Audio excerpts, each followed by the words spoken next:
Hola a todos, mi nombre es Bernardo Gómez, voy a estar con ustedes en su programa Humanizarte. ¿Quién de nosotros en algún momento de su vida no se ha sentido deshumanizado? Tal vez en la escuela, en el colegio, en el trabajo, en la calle.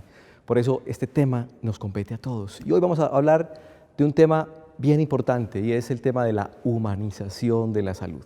Por eso los invito para que miremos esta nota que nuestro equipo ha preparado para ustedes.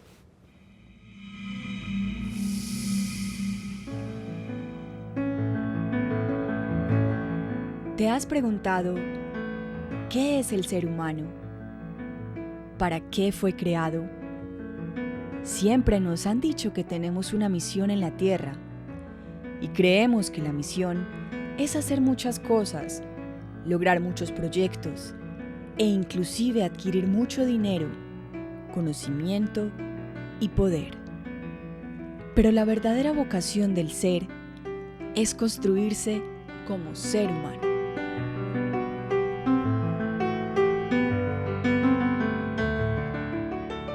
Entonces la humanización nace desde que nace el hombre mismo. Desde que el Homo sapiens está sobre la tierra nace la humanización, que no es otra cosa que el camino de cultivarse como persona todos los días, en sus sentimientos, en su obrar, en su pensar, cultivarse desde la bondad para ser esa persona que tiene que ser. Dicho de otra manera, para alcanzar ser un ser humano extraordinario.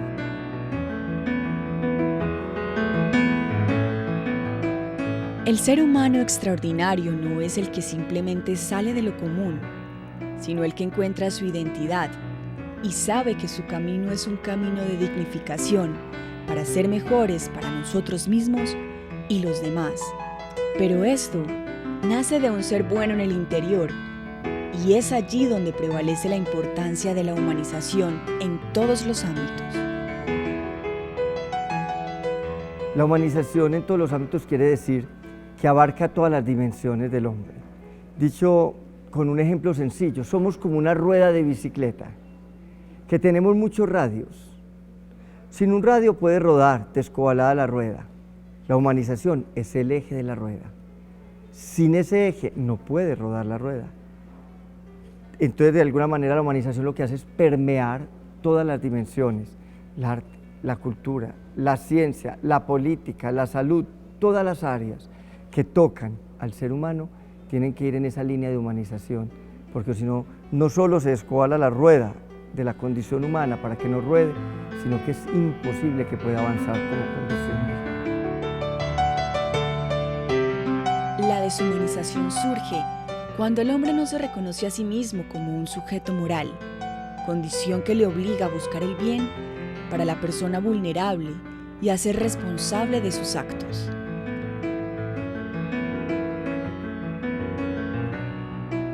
Actúa de tal modo que trates a la humanidad, tanto en tu persona como en la del otro, no como un medio, sino como un fin.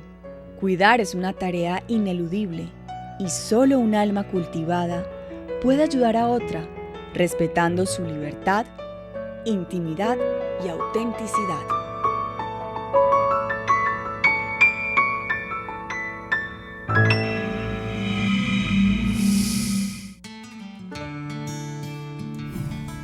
Bueno, y para el tema que nos compete hoy de humanización de la salud tenemos un invitado muy interesante. Se trata del doctor John Bohórquez. Él es médico magíster en Administración de Salud, experto en humanización y autor del libro Humanización de la Medicina, Alteridad o Beneficio. Doctor, qué bueno que está con nosotros, qué bueno que muchas personas como usted se están interesando en este tema de la humanización. Cuéntenos un poco, me llama mucho la atención el título de su libro. Lo formula como una pregunta. ¿Por qué ese título de este libro tiene ese interrogante tan grande?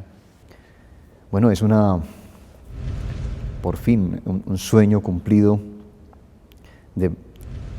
desde muy jovencito, cuando ingresé a las labores de la medicina, desde cuando me propuse ser médico, haber encontrado en esa época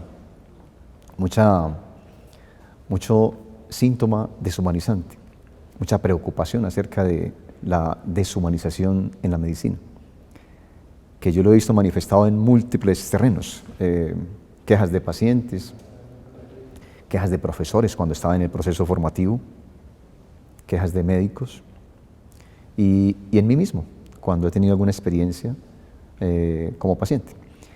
De manera que esa preocupación se convirtió en plan de vida y he decidido dedicar estos últimos años a ese tema, evaluándolo con detalle, hasta el punto de haber podido elaborar el libro, que por fortuna ha estado en manos de algunas personas que lo han podido evaluar y han podido entender que el tema allí propuesto tiene mucha repercusión, mucha importancia y creo que debemos continuar explorándolo. Doctor, cuéntenos alguna de esas experiencias deshumanizantes que a usted realmente le hayan llamado la atención y que de alguna manera propician que usted escriba este libro. Muy bien. Te cuento para empezar que tengo un archivo de Word bastante largo y lo llamo Casuística Ético-Clínica, en el que he ido consignando las diferentes experiencias, anécdotas, historias o cuentos, pero todos basados en hechos reales, que he ido escuchando a lo largo de mi ejercicio. Bueno, y de ese documento, a ver, uno que a usted le llame la atención o algunos ejemplos, a ver cuál. Definitivamente, pues todos hemos tenido esa experiencia de estar frente a un médico y de sentirnos así como una hormiguita porque el médico dijo un término rarísimo o porque el médico nos regañó por algo o porque nos sentimos realmente denigrados porque, no sé, no respetaron, pasaron por encima de nuestro. Cuéntenos algo de ese documento que usted tiene y que ha venido recogiendo, que seguramente pues con su experiencia de alguna forma lo ha marcado y lo ha motivado para escribir. Los hay de todos los tipos, anécdotas de todos los tipos, pero te voy a contar una, que me lo contó la señora que lo vivió, es decir, es una fuente de primera mano. Esta señora se embarazó por primera vez a los 47 años y todos sabemos en medicina que el embarazo a esa edad es de alto riesgo, se considera de alto riesgo obstétrico, a las primiañosas, que se les llama técnicamente. Esta mujer se embarazó a los 47 y cuando ya tenía aproximadamente unas 24 semanas de embarazo, fue a hacerse una ecografía que se llama ecografía de tercer nivel. Es muy avanzada, muy técnica. Cuando el especialista le estaba haciendo el examen, un examen que hay que hacer sobre todo en personas primiañosas porque existe un riesgo de que ese feto venga con alguna malformación, y tal vez la más probable sea la trisomía del cromosoma 21, síndrome de Down. El especialista, que era médico, ginecólogo, especialista en... Tenía pues todos los títulos. Todos los títulos habidos y por haber, especialista en ecografía, va pasando el transductor por el abdomen de la mamá, va viendo en el monitor y de pronto él, con todo su conocimiento, que lo tiene y bastante, diagnostica que efectivamente ese niño tiene el cuello muy ancho, ese feto. Y cuando se ve el cuello muy ancho, que se puede medir, el médico ahí, in útero, puede hacer el diagnóstico. Niño con una alta probabilidad de tener síndrome de Down. Este hombre, con toda esa sabiduría, hace su diagnóstico aquí, pero lo que decide sacar por aquí es: señora, eso no va a vivir. Eso no va a vivir. Y la señora me contó la historia. Y cuando me lo estaba contando, estábamos en una playa, nos estábamos bañando en la playa. Pero al lado de nosotros estaba eso, de 5 años de edad. Una criaturita muy bella, que no era eso, es un ser humano, sí, efectivamente, con síndrome de Down, pero un ser humano. Definitivamente, doctor, su conclusión en el libro es: estamos de pronto dándole demasiada fuerza a esos tecnicismos, a esa formación, posgrados, pero se nos está olvidando lo más importante, y es la humanidad. Es decir, saber que cuando atendemos, en el caso de ustedes, por supuesto, cuando atienden una persona, están frente a un ser humano también como ustedes, de manera que ¿cómo hacer para que los médicos tomen conciencia? Usted ya ha hecho algo muy grande, pero A ver, práctica, en un sentido concreto, ¿qué podemos hacer como sociedad para que esto cambie? En realidad es en medicina y en todos los campos. Yo no sé qué pasa en la sociedad, hay algo ahí muy raro donde el fenómeno es muy común. Tendemos a fijarnos en los aspectos técnicos de todos los fenómenos que vivimos o enfrentamos. Y resulta que todo fenómeno puede que tenga una dimensión técnica, efectivamente, pero tiene otras dimensiones. Por ejemplo, una dimensión filosófica, una dimensión económica, una dimensión social, política incluso. Pero algo nos lleva a enfocarnos en una sola cosa, en un solo aspecto.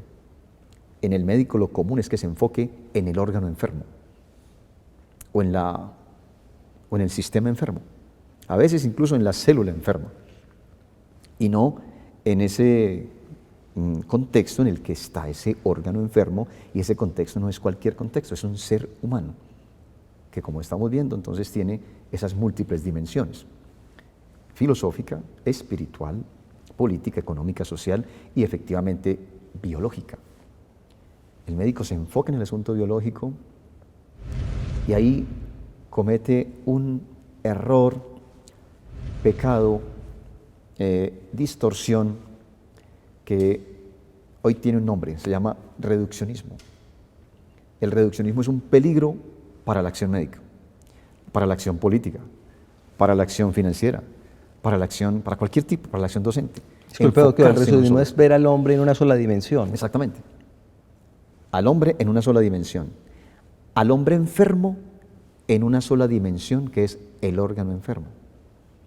Por eso la superespecialización en medicina y la especialización en general llevaron al médico a enfocarse en esos órganos enfermos, olvidando ese ser humano que está detrás. Como decía el doctor Jorge Julián, deberíamos enfocarnos en que hay un paciente, hay un enfermo, no una enfermedad. Pero el reduccionismo nos ha llevado a enfocarnos en el órgano. Y creo que la razón de ese reduccionismo en el que caímos está fundada esencialmente en un asunto filosófico. Yo creo que a la medicina llegó hace rato, y para quedarse también por mucho rato, ese enfoque. Es una manera de ver el asunto de la enfermedad. Hay otras, pero esa vino para quedarse y se sembró. Y es ese aspecto reduccionista, esa mirada, ese paradigma reduccionista que nos enseñó y que nos convenció de que el problema de la enfermedad de un paciente es un asunto técnico, biológico, esencialmente médico. Y por lo tanto hay que actuar con asuntos y herramientas médicas y tecnológicas, no con las otras. Y si se evalúa en detalles, nos damos cuenta que ninguna enfermedad, ninguna, excepto pues obviamente el trauma ocurrido en la vía pública, por las agresiones, pero todas las enfermedades, ¿quién podría apostar a que tiene una sola causa? Nadie. Todos sabemos que tiene múltiples causas. Bueno, doctor, vamos a continuar más adelante hablando de lo que usted nos está diciendo tan interesante, pero vamos ahora a un corte institucional donde vamos a ver luego la historia de una doctora, una médica que vivió en carne propia el cáncer y que lo superó.